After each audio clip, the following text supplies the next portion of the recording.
So I'm not here to convince you that you should believe in anything, especially the supernatural. I'm here to ask you the most fundamental question that was posed earlier. Does the universe have a purpose? And there are two ways of looking at it. If you look at it from the top down, from the point of view of biological organisms, it looks like biological organisms are purpose-driven. Even a nematode or a small microorganism has some kind of sentience. It senses the environment, it processes it, it gets away from predators, it looks for food. So, to me, biological organisms are purpose-driven, there's no question. In the human nervous system, that takes on questions like, do I have a soul? Does God exist? What is the meaning of life? Why is there a universe? Why is there awareness? Is there truth, goodness, beauty, harmony? Is evolution merely random mutations and natural selection? Or could there be other factors? Could it be guided by awareness and behavior? These questions occur to human beings. But I would say all organisms are purpose-driven. Now, when you look at this from the bottom up, from the point of view of individual particles coming out of the so-called quantum vacuum, there seems to be no purpose. It seems to be totally random for the individual particles that emerge from the infinite void, you might say, purposely, without purpose. But when you look at the sum total of their activity, you have a universe. You have constants that fine-tune the universe to be what it is. You have precise laws of nature which make sense to a rational human being. So I think even from the bottom up, I'm compelled to say that there's an organizing intelligence, there's a deeper consciousness that throws out this universe at the speed of light. Sorry, from nothing. Dr. Chopra. Time is over. Thank you very much. Un aplauso, por favor. So now, there is no question but that... You have 90 seconds, please.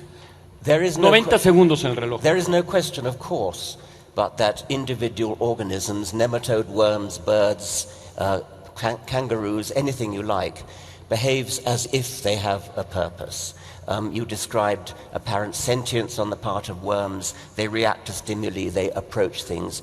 Individual organisms, animals, plants, bacteria, all behave as if they have a purpose. That's precisely the problem that Darwin solved. Why do living things look as though they've got a purpose? Darwin showed showed the answer to that problem was evolution by natural selection. But that's a very, very different matter from saying that the universe has a purpose. This is a complete confusion of scale. Individual organisms have a purpose for reasons we understand very well, Darwinian reasons, but that is 100 miles, 1,000,000 miles from saying that something like the universe has a purpose. Purpose came into the universe late. It came into the universe late after the Darwinian process had got going, had produced nervous systems, had produced brains. Brains are things that have purposes. Brains have purposes. Brains, in the case of human brains, make machines which also have purposes. But that's the correct understanding of purpose. To push purpose back to the universe itself is to make a complete confusion. You have, Deepak, 60 seconds. I think the confusion is because Dr. Dawkins looks at biological organisms as separate from the universe and not as activities of the universe. You and I right now are an activity of the universe. And as an activity of the universe, we are expressing purpose. But Dr. Dawkins did not address why the universe is fine-tuned so that we can have this conversation. Why are the laws so rational? What is the origin of these laws? To bypass that, we would have to propose 10 to the power of 500 universes that randomly arise from nothing. Not only is the universe arising from nothing, but this nothing seems to be the womb of creation, where nature goes to the same place to create a galaxy of stars or an electrochemical impulse in your own neural networks. Thank you very much.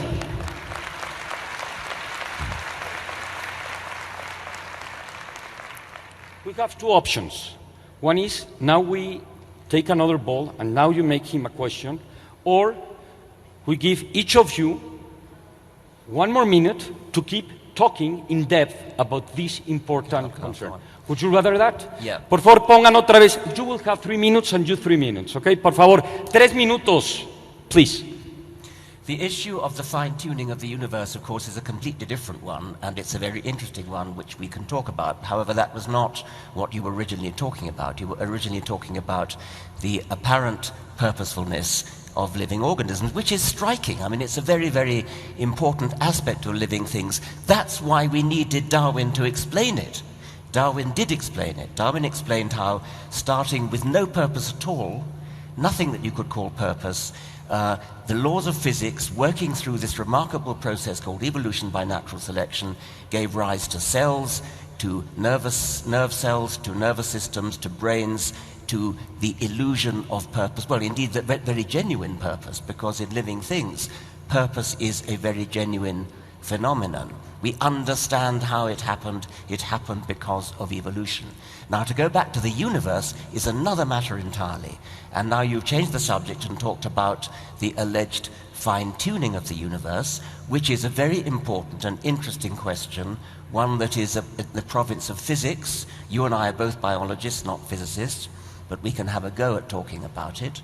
Some physicists have alleged that the fundamental constants of the universe are very fine-tuned, such that if any of them were any different, the universe would not come into being the way that it is, and we wouldn't have stars, we wouldn't have galaxies, we wouldn't have chemistry, we wouldn't have life, and we wouldn't have us. Some physicists dispute the alleged fine-tuning. Other physicists say that we don't yet understand enough about physics in order to know where those fundamental constants come from.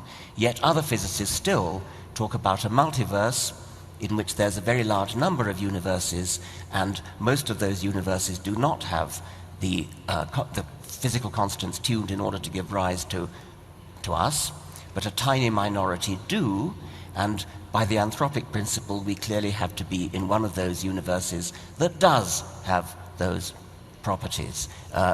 3 minutes is an absurdly short time in which to talk about this, and it wasn't the original question, but perhaps we can come back to it on with a later discussion. Muchas gracias. Dr. Chopra, he just want to use 2 minutes. You have 3 minutes like he had it. Okay. Whatever you want. But so Dr. Dawkins, you and I are both have biological backgrounds, and we have both dabbled a little bit in quantum physics. I have to say that my current book is co-authored by a chaired professor in genetics and neuroscience at Harvard. I am writing and have papers accepted in professional journals on quantum biology and neuroscience, and I can give you the citations later. But there's a school of scientists who believe that if you look across the universe, it shows the following properties: sentience at all levels. By sentience, I mean the ability to sense information, process it, and come up with an intelligent response.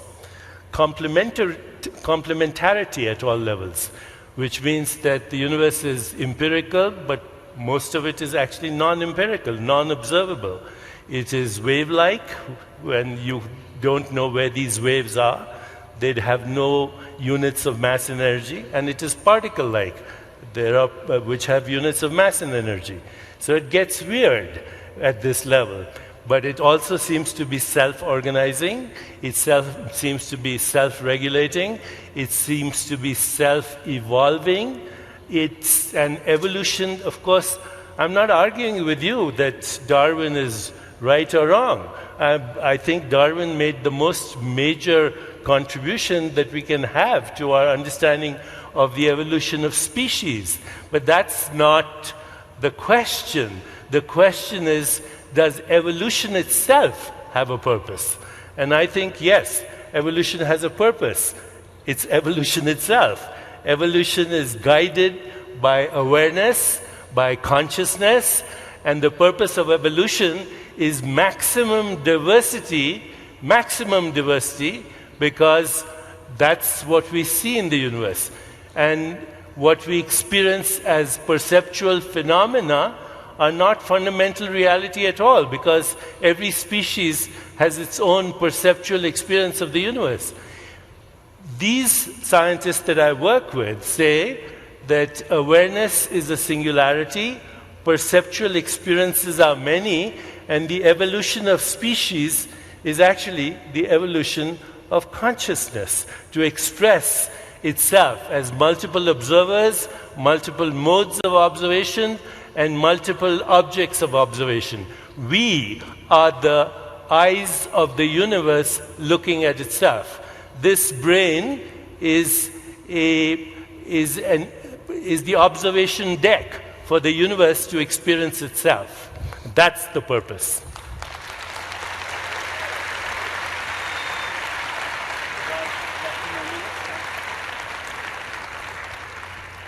The scientists that I respect are scientists who work hard to be understood, to use language clearly, to use words correctly, and to understand what is going on. We have been subjected to a kind of word salad of scientific jargon used out of context with inappropriately, apparently uncomprehendingly. There is a deep confusion going on here between the properties of things within the universe and the properties of the universe itself. It is one thing to say that the universe contains objects that have sentience and the various other properties that you mentioned. Of course it contains objects that have sentience. We are among those objects. So are dogs. So are chimpanzees. The universe contains sentience. The universe is not sentient. This is the one thing, Deepak, you seem not to understand. You're constantly confusing explanations at the level of what goes on inside the universe with the universe itself. It's not enough to say the universe contains sentience, contains purpose, etc., and say, therefore, the universe is sentient, the universe is purposeful. Evolution, you say, has a purpose, diversity, because what we see is diversity. Of course what we see is diversity. That's the consequence of evolution. But you mistake when you think that evolution is driven towards it. Time is sobre. Un aplauso. Do I have to respond? How much time? So, 1:30 minutes and we, how much? Please, 1:30, it's your turn. So, Dr. Dawkins, I would like to remind you that ad hominem is a logical fallacy, and that's Science 101. You should know that. Ad hominem means talking about a person This is my as an turn individual. to speak, sir. Okay? You accuse me of jargon. You accuse me of misusing language. How many people understood what I was saying? You're lying. Okay? Now, I just came back from a conference on science and non-duality where there were over 300 scientists, biologists, neuroscientists, etc., who totally get this language. So just because it sounds like jargon to you doesn't mean it's jargon. You know, when a doctor speaks to a patient, the patient thinks the doctor is speaking jargon.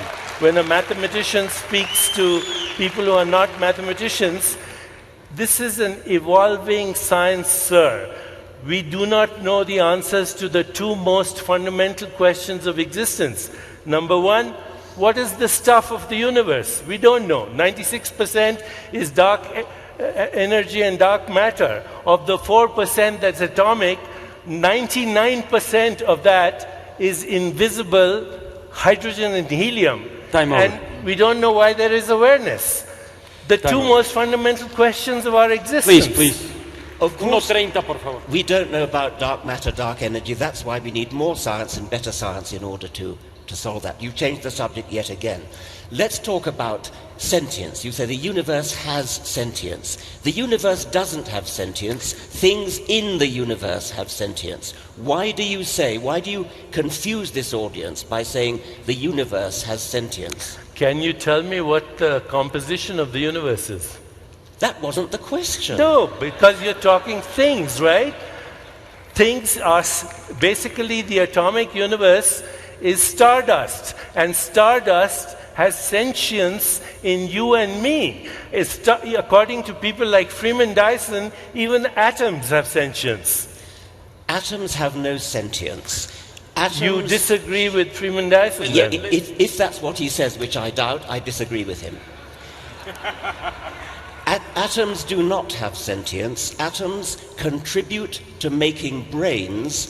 Brains have sentience. You need a highly complicated organization. It's a fundamental error to say that because a complicated thing has a quality like sentience, musicality, mathematical ability, and is made of atoms, therefore the atoms have sentience, musical ability, mathematical ability, etc. They do not.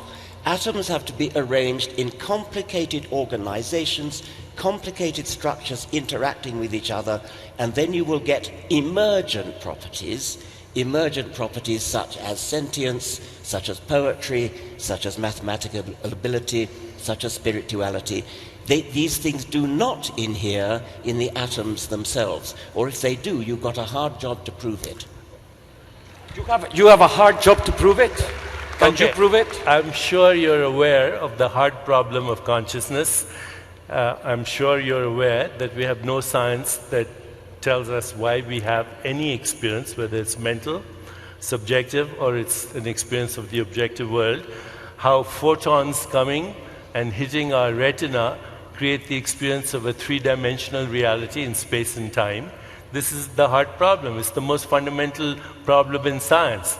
First, what is the stuff of the universe? And second, why is there awareness of the universe? Is awareness of the universe and the universe the same thing? Because if there was a universe outside of your awareness, for all practical purposes, you would never know it. So to say that sentience is an emergent property is assuming that only brains produce consciousness, whereas in fact, even a single fertilized cell, when you were conceived, was fully alive, was fully aware, and did not have a brain. It was present, it was aware, and it differentiated into trillions of cells, more than all the stars in the Milky Way galaxy, to create who you are.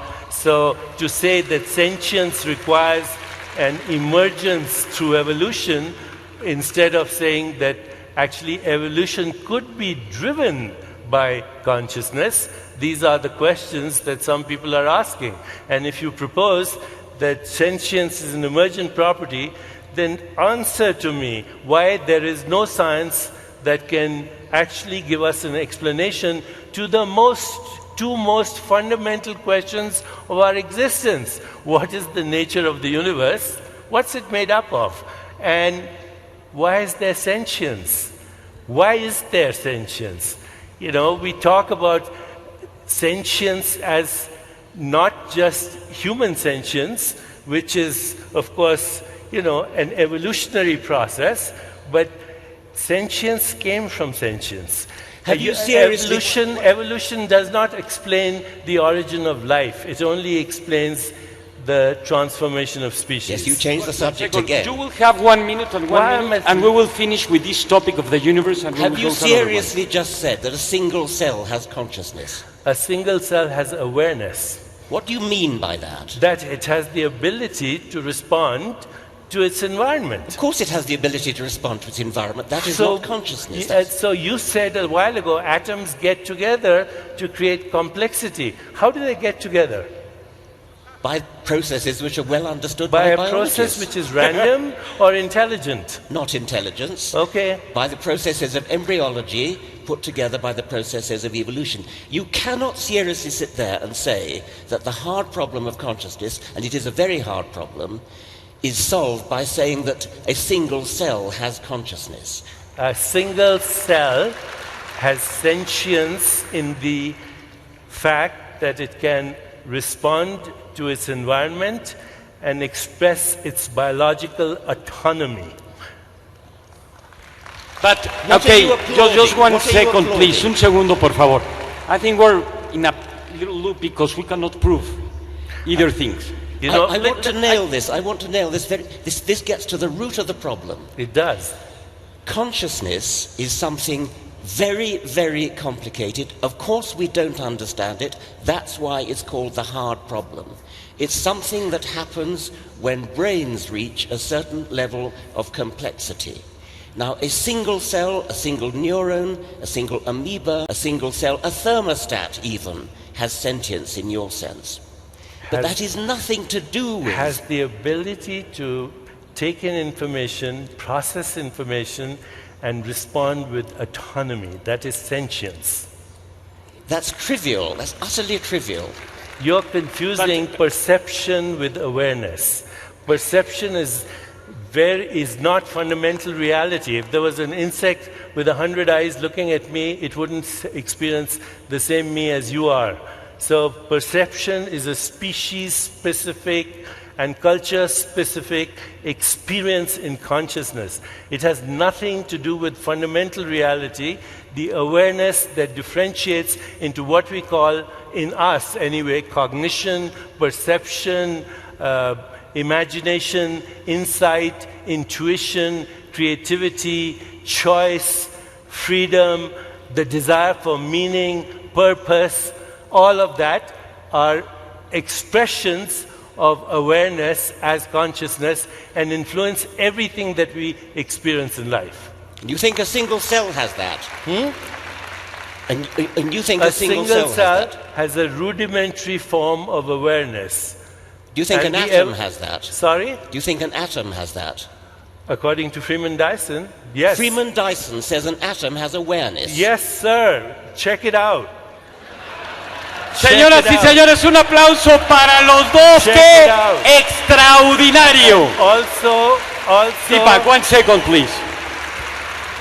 At the end, the problem is that we cannot prove it very well, and we'll talk about it but just 1 second. Changing a little bit about the topic, the second box of our dialogue has to do with science. I have been very surprised that you, for example, you mentioned, well, both of us, we share the same background in biology, in medicine, in science. The question is, how come that you share the same scientific background and you differ so much? My question is, are there two types of science? Or he went to a school that it was not really a very good school, or you went to the wrong school, or what's going on here? Or there is a physics quantics for you and for... Please explain me, how could you share this background? Would you like to go first, or you want me to go first? 3 minutos, por favor. My attitude to science is that we are fundamentally trying to understand how things work. Science is very difficult. It's very difficult to understand how things work.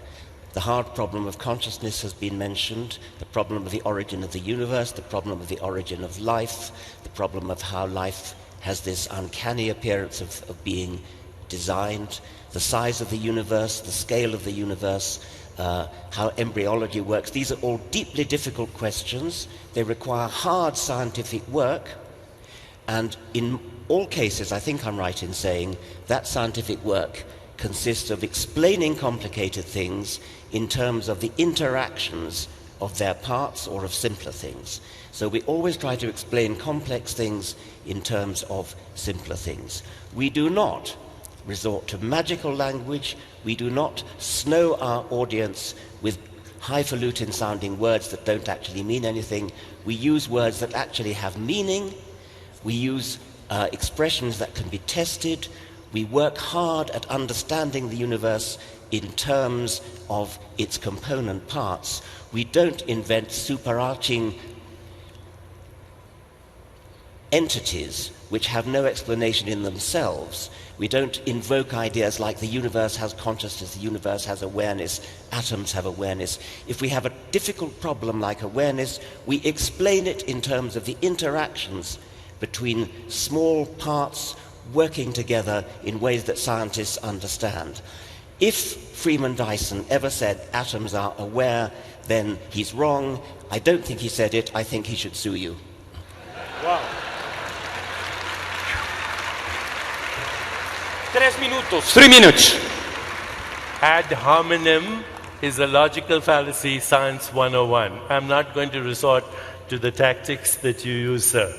Friedman Dyson said it, and so did Schrödinger say that consciousness is in the universe. Max Planck said that mind is the matrix of matter. I could go on and on about the pioneers of the early physics, the quantum physics, who were compelled to include consciousness as a fundamental aspect of reality. Consciousness is the white elephant in the room. You require consciousness to come up with a theory. You require consciousness to design an experiment. You require consciousness to make an observation. Science is the offspring of consciousness. It is the product of consciousness. So that's the first thing I want to say. The second thing I want to say here is very clearly that there's no argument about the fact that evolutionary biology explains everything about the species going from one species to another.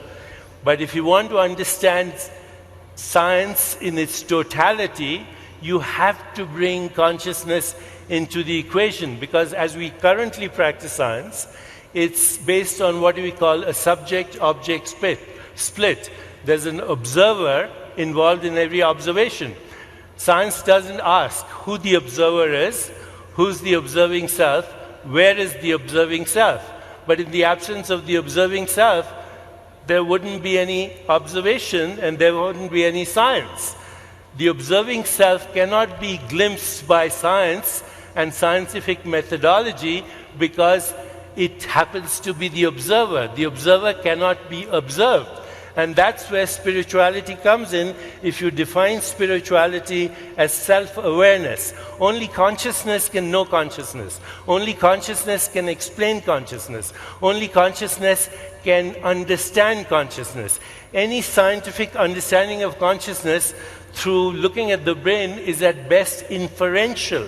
You're looking at correlations of experiences in consciousness through objective means. So I think science is incomplete as a way of understanding fundamental reality. It's based on a fragmented view of reality. Subject-object split. Nature is one. The universe includes observers, modes of observation, and objects that are observed. So science, because it's fragmented, like religion, which has been fragmented, is capable of creating diabolical technologies.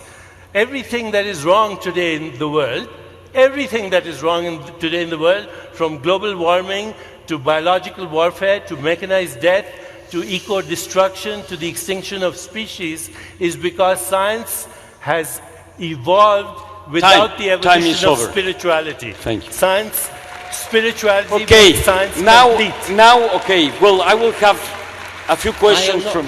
Please. I shall not make an argument ad hominem. My argument is ad bullshitem. Okay. You're violating all the rules of logic. Of course we need to understand consciousness. Of course consciousness is vital to everything we do. Consciousness is something we are all aware of, is something profoundly difficult to understand. It's something that science desperately needs to understand. That we can surely agree upon. That does not mean the universe is conscious. That does not mean any of the things you've just said. It means that consciousness is a subject which is worthy of scientific exploration. proper scientific exploration, which means understanding consciousness in terms of nervous systems, possibly in the future in terms of computers, because it's conceivable that computing machines may reach the stage of complexity and organization that they too will experience subjective consciousness. But whatever experiences subjective consciousness is going to be complicated, is going to be a very large organization of lots of small parts interacting together in very complex ways. An atom will never be conscious, nor will a single cell. So may I ask you a question? Have you ever engaged in self-reflection or self-awareness? Have you ever experienced transcendence? Have you ever questioned if perceptual reality is different from fundamental reality? Have you ever questioned the idea that science does not examine reality but creates models of reality? Have you ever thought that with computers will explain consciousness, have you ever thought who will design those computers and where will those computers be conceived and constructed? If you have never experienced a fundamental, unique experience that has existed throughout history, through antiquity, it's called transcendence. It's experiencing the self.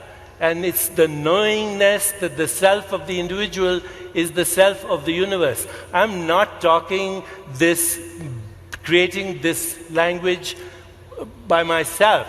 This is the perennial philosophy that Aldous Huxley spoke about. It's what Gottfried Leibniz spoke about. The sages of the Upanishads spoke about. The transcendentalists like Emerson and Thoreau spoke about. But if you have never had the experience of what people call non-symbolic awareness, okay, we have your question. You have no what right about to comment on science being a complete Deepak way to understand reality. Okay, the question is then. I have experienced plenty of things which could be called transcendental. I've experienced the feeling of almost mystical wonder that I get when I look up at the stars, look up at the Milky Way, contemplate the galaxies receding from us, listen to a Schubert quintet, read a sonnet of Shakespeare. These are all things which only a human mind is capable of doing. So may I ask you... Okay, sorry. Only a human mind is capable of doing that. And a human mind is capable of doing those things because the human mind has been put together in the brain as a highly complicated organization that has evolved over some 4 billion years of evolution, putting together nervous systems. It is a stunning achievement of evolution to have put together the human brain that is capable of being moved by such things. I yield to no one in my capacity to be moved by what you call the transcendental. What I do not do, however, is to indulge in mystical nonsense about it being there before there were brains or the equivalent of brains. Wow.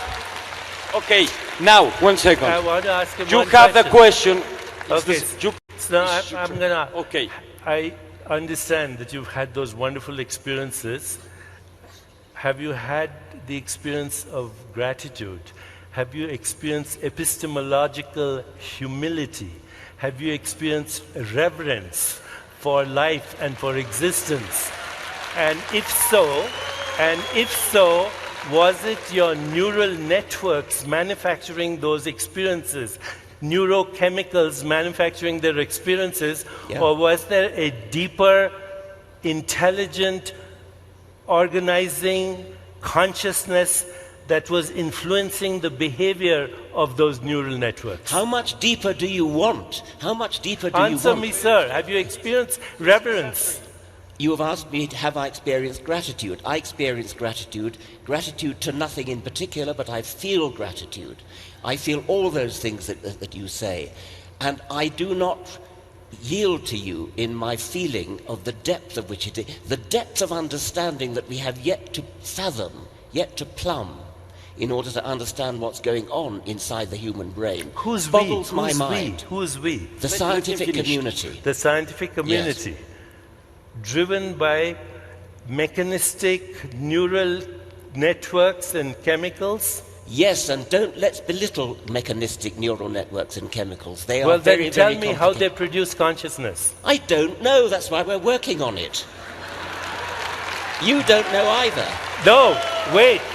You say you don't know, but you totally dismiss mystical experiences or experiences that have existed for thousands of years, subjective but nevertheless symbolically present in every tradition of the world, where people have experienced what I would call non-symbolic awareness, non-dual awareness, subject-object confluence, unity consciousness. You totally dismiss this because it doesn't fit your scientific worldview. I don't dismiss it for one moment. I don't dismiss it. I want to explain it. Who wants to explain it? A Just neurochemical? let him finish. I want to explain these experiences. Who's I? I want science to explain it. When you say I, who do you mean by I? Science, in this case. So I is science. No. That's just a dishonest. That's dishonest. It's Please. I, as a scientist, want the scientific community to understand these wonderful experiences that mystics throughout the ages have experienced, and I believe that I've experienced something similar. I believe that you have experienced something similar. They need explaining, and they will be explained, if ever, in terms of brains. That's a promissory note. It is. In this economy, don't trust a promissory note. It is a promissory note. And then Nothing to be so ashamed you have of. extreme confidence in the way we do science. You're not open to a consciousness-driven science, a consciousness-based science, I don't know what that would even mean. an observer-based science. Observer-based science is another matter, of course. Science is necessarily observer-based. Well, observer is consciousness. We need to... Isn't the observer? You don't have a monopoly of consciousness. We all have consciousness. Okay. We're trying to Un explain aplauso para los dos. Wow. Vamos a ir a otro tema. We're going to another topic. We have talked a lot about consciousness. Probably have.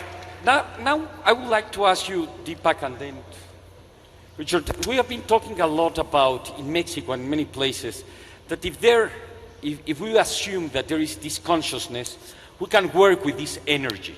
And we have written a lot of books about it. And that you could actually attract things or make things happen. And there is a purpose, but there is also an intention. So my questions to you, and then I will make a question to Dr. Dawkins, is if you can really make this change and this energy to have a direction, how come you cannot change his direction and you cannot change the direction of a lot of people from here? What is the problem with this energy that you are not attracting to make things happen the way you understand the world, because there is a way to do it?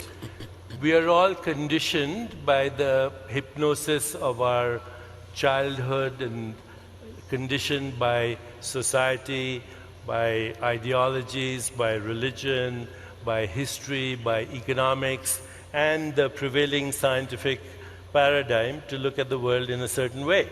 And you asked the question, intention. I would ask, what's the origin of intention? Okay? Do you believe in free will, sir? I think free will is a very persuasive illusion. I'm very pleased to have that illusion. I behave and feel as if I have free will. Well, then we might as well stop the debate. None of us has free will or the ability to make a choice right now. I do believe that your intentions trigger behavior, trigger neural networks to act in a certain way, activate genes that are activated as a result of your emotional experiences. So I believe that intention triggers neural networks and then reinforces them, if you reinforce the intention, what we call habit, to create what is called long-term potentiation, and that then your behavior influences the activity of your genes to reinforce that behavior. So the fact is that you won't change anybody's mind here after the debate. In fact, those people who agree with Dr. Dawkins will go back stronger in their belief. Okay, and those people who agree with me will go back stronger. We're not going to change your minds because we're all bamboozled by our conditioning to begin with. Well, that can we prove it? That can we prove it? We will see. Dr. Dawkins, how could you explain that so many people follow his ideas? I know that it's very frustrated for you. I can feel it. The way that our brain works and how difficult it is. The question that I make you, how do you explain the brain of most of the people, not everybody, probably not even most, but how many millions of people follows and believe what you think it's really bullshit? I don't know. I mean, Un aplauso para los dos, gran evento. Señoras y señores, ¿cómo vamos de tiempo? By the way, we have 5 minutes. So please, I would love to have more time, but we have another debate. Okay, we will have 10 minutes. So, okay, we will have the whole year here. Okay. By the way, please. Bullshit recycles as life. I didn't hear that. What is it? Bullshit recycles as life. In India, we call it cow shit. That's where we call the cows. Vamos a tener 10 minutos, tenemos otro debate. Les quiero preguntar, por favor, vamos a probar la hipótesis, que es además de un biólogo, que acaba de decir Deepak. Who will prove his hypothesis? Who have changed? ¿Quién ha cambiado? Pero sean honestos, no por darle lugar a uno o al otro. ¿Quién antes del debate pensaba como Deepak o como Richard, pero después de esto cambió de opinión? Griten, yo cambié, yo. Well, there are few people. Okay. You have to ask him just one question, and we will talk 5 minutes in each of those topics, and the debate will be over, okay? So he asked a question. It's your turn, please. Or would you rather that we have another, you have a question from your own, please. Have something.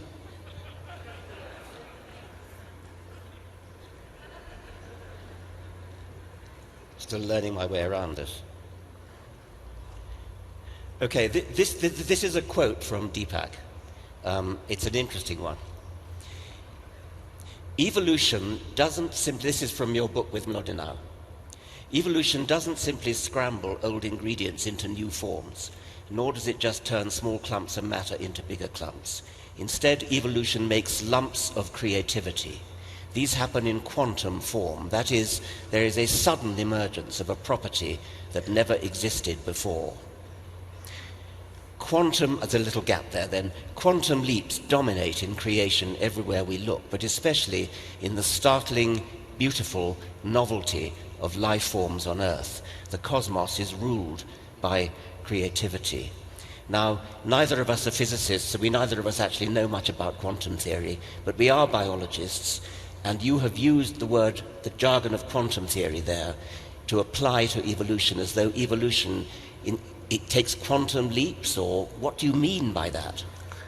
The emergence of language, for example, from no language at all, is a quantum leap. Okay, the emergence of organisms, the transition of organisms where you do not actually see continuity, is a quantum leap. Quantum leaps are happening in consciousness and biology all the time. Right now I'm wearing biosensors, by the way, and these are measuring things like blood pressure, skin resistance, all kinds of things. This information can be transmitted to an iPhone and goes to a computer and scripts where we are doing digital monitoring of consciousness, how it affects biology. Wait a minute. So if I said, I know his blood pressure is rising right now just by me saying these things. So this is right there, proof of the mind-body connection. If somebody says, I love you, and it means something to you, your brain makes dopamine, serotonin, oxytocin, opiates. If the same person says, another person says, I love you, or the same person, and you're thinking of divorcing them, then you don't make dopamine, you make adrenaline and cortisol, and it happens instantly. There's a quantum shift in your biology just in the way you processed meaning. And there's no physical mechanism that explains how we process meaning in our lives. Only consciousness can process meaning. So when you say quantum leaps in evolution, one of the big problems in evolution right now, you will admit, is the missing gaps in the fossil record. Now, when I say that, evolutionary biologists will either snigger or raise their blood pressure, which he's doing right now. So, because they are so sure that evolution has only those two mechanisms, natural selection and random evolution. The current issue of the New Scientist has a feature article called Do Organisms Guide Their Own Evolution? And it talks about how phenotypes might drive the genetic expression, how use-dependent activation of genes will reinforce even the propagation of those genes through natural selection. The reporter who wrote the article, he called Dr. Dawkins, by the way, who was extremely dismissive of him. Do you remember him calling you? Time is over. Otros 3 minutos. You have 3 minutes, Dr. Dawkins. This really epitomizes the problem we're up against. You have used the word quantum leap in two totally different ways, and you've confused everybody, not everybody, I'm happy to say.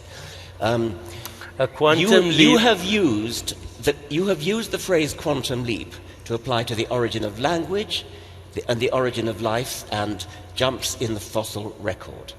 Now, this is a purely metaphorical usage of the term quantum leap.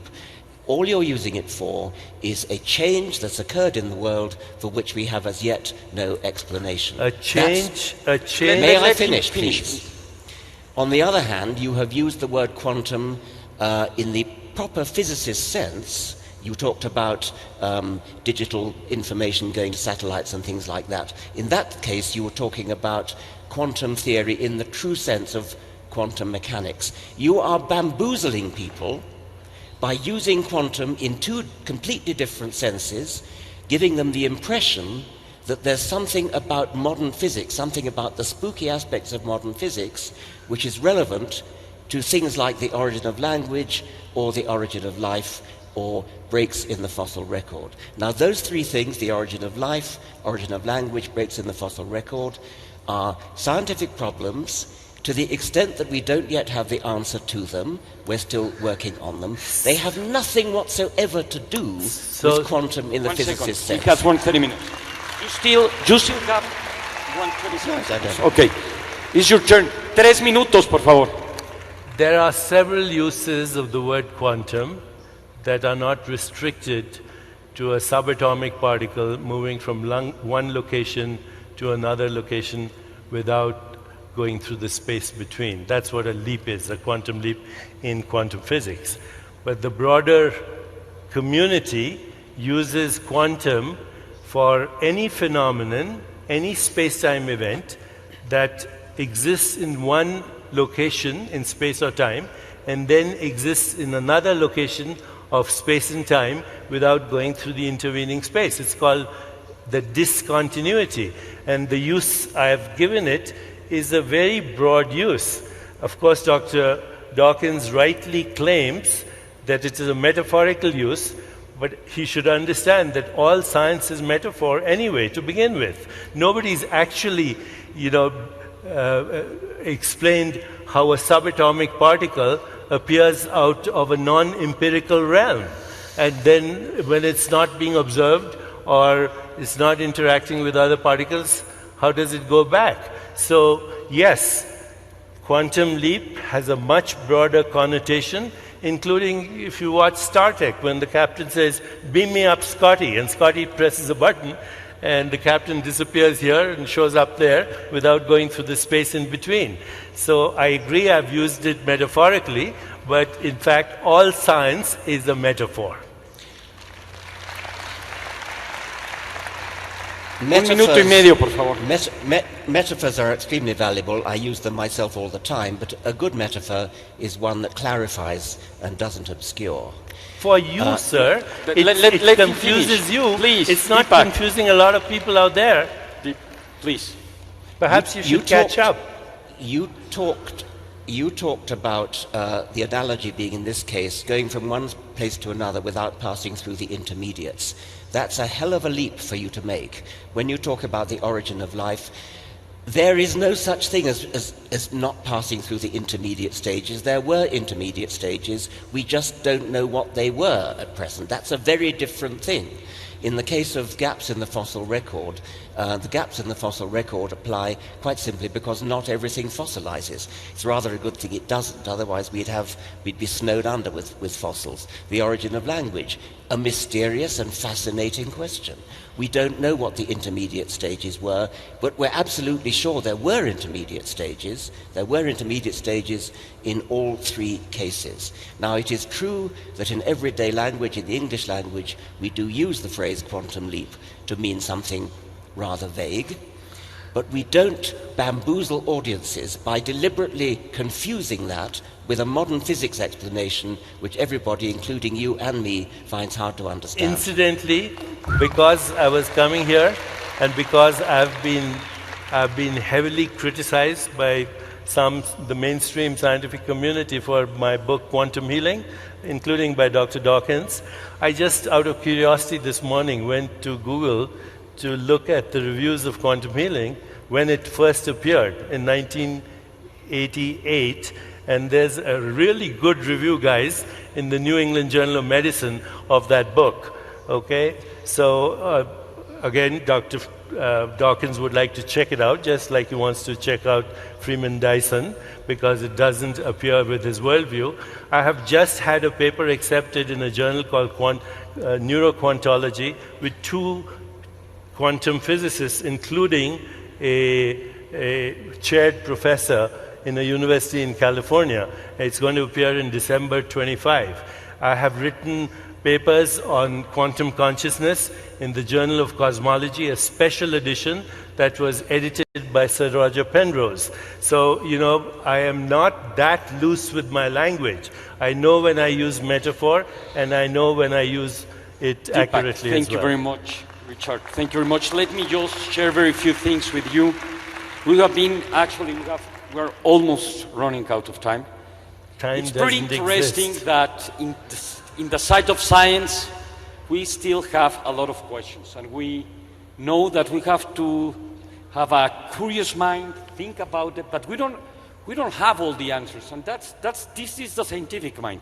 In the other hand, as we can see with the spirituality, probably in this side of the spectrum, he or somebody or many people have found or discovered many answers that scientists are still looking for. And probably the reference that Deepak put to support his work are the same that will support him or vice versa. And at the end will be a loop. And we have been talking around all this time into 2 big questions: the purpose of the universe, the awareness of the consciousness, the methodology that science uses, the methodology that spiritual people uses, and also we have talked about 2 kinds of sciences in a way. We share the same background, but we differ in all the results and the outcomes. The only question that we didn't answer, and we just have 2 minutes or 3, but I think it's also a very important topic for this day, it has to do with religion. And this will be the last opportunity to say something because it was part of the agreement. The big question was, is religion good or bad for humanity? And I know it's a very big question for 3 minutes to answer, but I don't want to leave this auditorium without having the chance to listen to your opinion. So we will begin with you. 3 minutes. Is religion good or bad? It's neither, and it's both. Religion, like any institution, has succumbed to cronyism, power-mongering, influence peddling, corruption, bureaucracy, and all the things that happen with organizing any activity. Is it good? Well, people have had religious experiences throughout the ages, which include transcendence, epistemological humility, reverence, gratitude, the feeling and emergence of Platonic qualities like truth, goodness, beauty, harmony, understanding that there is evolution in the universe. These are, I think, religious experiences, and they have been there throughout history. There is also, through religious experience, a shift in identity from personal identity to a broader identity that allows those people who have that experience to overcome their fear of death, to lose their fear of death. And there is, again, what I said, this deep humility and gratitude and reverence for the mystery of our existence. That's the religious experience. Now, of course, it can be corrupted, and people go to war and kill each other and do all kinds of abysmal things in the name of God and the name of religion. But that doesn't mean that the religious experience itself is invalid. Does science have good or bad aspects to it? A fragmented science, in the absence of evolutionary changes in our spirit or consciousness, creates the technologies I mentioned. Mechanized death, global warming, climate change, extinction of species, risking our own extinction. So I believe that we do need a broader science that accommodates spirituality, the spiritual experience, so we use what we know from science wisely, so that we can make the best use of scientific technologies. But I do say that science will never give us the answer into the meaning of our existence, into why there is a universe, why there is consciousness. Only consciousness can experience consciousness. That's why we need spirituality. If by spirituality I mean self-awareness, self-reflection, transcendence, and our own desire to know ourselves. In my view, our search for God is our highest instinct to know ourselves, to find meaning in our own lives, to understand why there is evolution, what is the purpose of existence. Thank you very much. Time is over.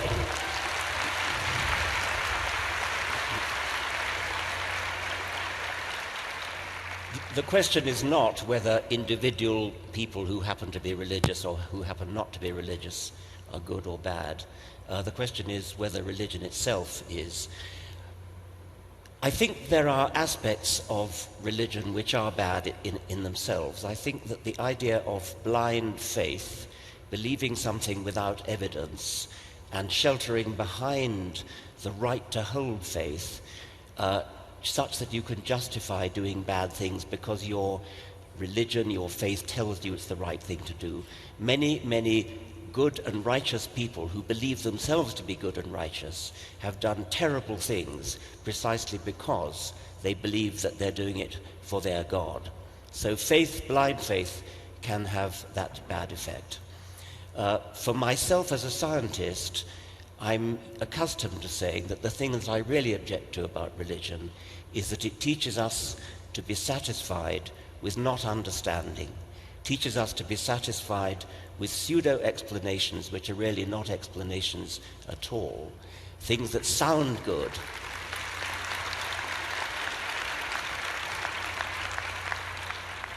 Things that sound like an explanation but which really aren't, which appeal to the emotions but don't actually explain anything. So I think that religion in that sense can be the enemy of science, the enemy of truth. But this evening I'm reflecting more that what may really be the enemy of truth and the enemy of science is willful obscurantism, whether it comes from religion or not. Wow. Can I say something? Sure. But I just want to thank Andres Romer and Dangerous Ideas for bringing together this meeting, which would have never happened were it not for his effort. This is a once-in-a-lifetime meeting because I'm sure that Dr. Dawkins and I have no intention of meeting again. wow! Por favor! Levántense todos, un stand ovation. Señoras y señores, el encuentro del siglo.